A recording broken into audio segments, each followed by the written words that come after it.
Las teorías de la pena intentan justificar y explicar el instituto de la pena, tanto desde el punto de vista externo, de moral institucional, axiológico, como desde el punto de vista interno, normativo, de determinado derecho positivo.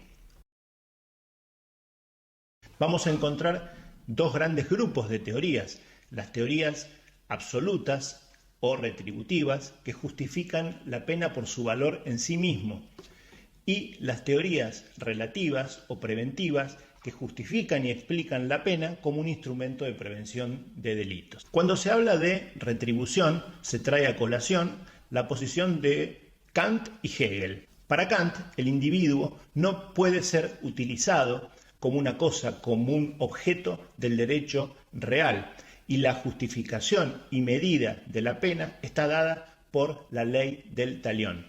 La pena es la expiación por el delito cometido.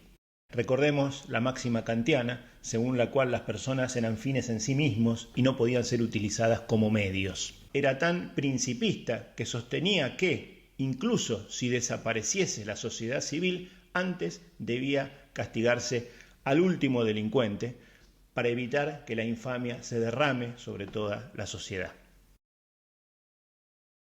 Para Hegel, el delito como acto nulo lleva íncita su propia negación a partir del castigo.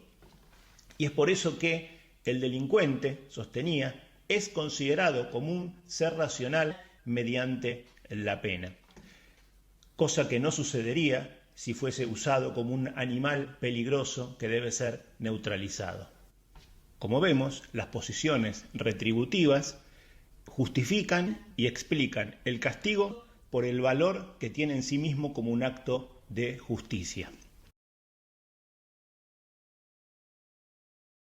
Dentro de las teorías preventivas vamos a encontrar las teorías de la prevención general, que se denominan de ese modo porque ven el efecto preventivo de la pena en su incidencia en toda la sociedad, y las teorías de la prevención especial, que se denominan así porque el efecto preventivo está dado por la incidencia de la pena en la situación del delincuente. Dentro de la teoría de la prevención general encontramos a la teoría de la prevención general negativa o de la coacción psicológica, que considera que la pena tiene un efecto disuasorio. Lo que hace la pena es amenazar a la sociedad, asustar a la sociedad, tanto mediante la sanción de un código penal como mediante la aplicación de una pena a aquel que cometió un delito.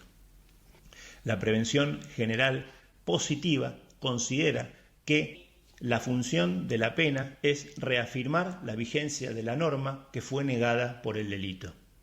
El delito niega la norma, la pena niega el delito y de ese modo reafirma la vigencia de la norma.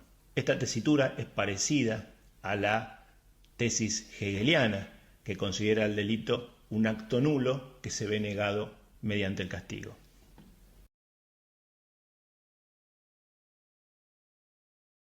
Dentro de las teorías de la prevención especial tenemos a la prevención especial negativa, que ve en la pena un instrumento para apartar al delincuente de la sociedad y de este modo evitar que continúe cometiendo delitos, y la teoría de la prevención especial positiva, que ve en la pena un instrumento para resocializar al delincuente y de este modo evitar que en el futuro vuelva a delinquir. La pena previene delitos a partir de la resocialización, esto es, a partir de la modificación de la personalidad del delincuente. Las teorías de la unión, por su parte, intentan combinar estos criterios que acabamos de examinar. Se dice que al momento de la sanción de un código penal entra a jugar la teoría de la prevención general negativa. La pena es una amenaza dirigida a la población. Por otro lado, al momento de la imposición de un castigo a un sujeto determinado, entra a jugar la teoría de la prevención general positiva. La pena se aplica para reafirmar la vigencia de la norma. También la prevención especial negativa. La pena se aplica para apartar al delincuente de la sociedad. Y también, ¿por qué no?, la prevención general negativa. El castigo a una persona determinada disuade al resto de la población. A la hora de individualizar el monto concreto de la pena, entra a tallar con toda su fuerza la teoría retributiva. La pena va a ser la que se corresponda con la culpabilidad del autor por el daño causado. Y es durante la etapa de la ejecución de la pena que va a tenerse en cuenta su efecto resocializador. Cuanto mayor sea la readaptación social del delincuente, más corta va a ser la pena y viceversa. Hay, por supuesto, otras teorías de la pena, la teoría del doble fin preventivo de Luigi Ferraioli, la teoría de la asunción de la pena de Carlos Nino, la teoría agnóstica de la pena del profesor Zaffaroni, mi teoría víctimo justificante de la pena, desarrollada en el libro Teoría Constitucional del Delito. En videos posteriores vamos a hacer referencia a ellas. Voy a referirme ahora a las principales objeciones que se dirigen a las teorías de la pena.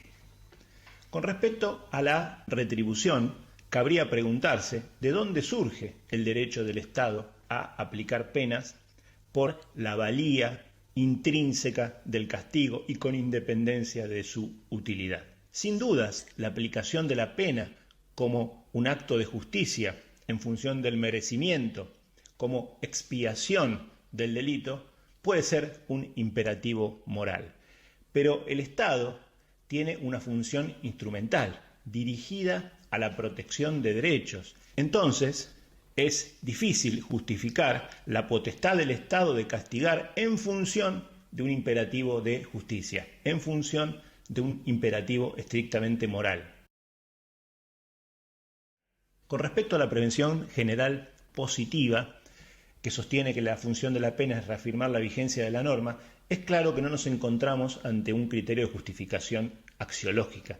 A lo sumo sirve para explicar una obviedad. Si se amenaza con una pena, es necesario que, frente a la comisión del delito, se cumpla con la amenaza penal. Pero lo que una teoría de la pena debería hacer es decir por qué se aplica la pena, por qué se castiga en lugar de no castigar, por qué se castigan determinados sucesos y no otros.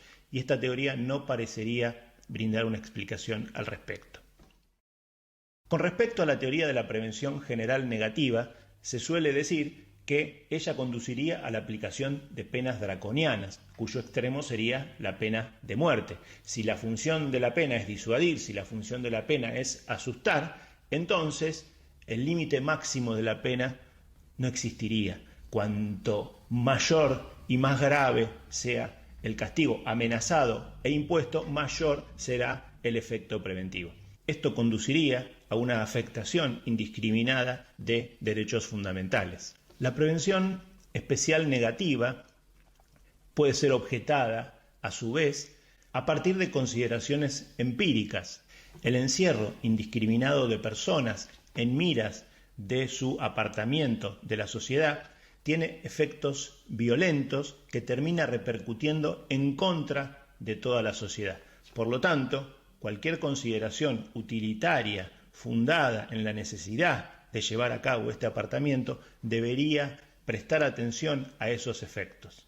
La teoría de la prevención especial positiva, la teoría resocializadora, es objetable en un derecho constitucional que consagra la igualdad y la libertad y la intangibilidad de la persona humana. Las personas tienen derecho de ser como quieran ser, de tener la personalidad que tengan, y el Estado no tiene ninguna potestad para meterse dentro de la cabeza de los ciudadanos y cambiarles su forma de ser o su forma de pensar. Detrás de la idea de resocialización subyace una pretensión totalitaria. A las teorías de la unión se les suele criticar que esta combinación de criterios puede conducir a contradicciones. Pero, en verdad, acudir a distintos criterios de justificación no es un problema. Toda teoría de la justicia es compleja. Toda teoría de la justicia combina distintos parámetros de justificación. Y lo mismo ocurre con los criterios normativos que explican las instituciones. Esta pretensión de que exista un único criterio para justificar una institución es verdaderamente incomprensible.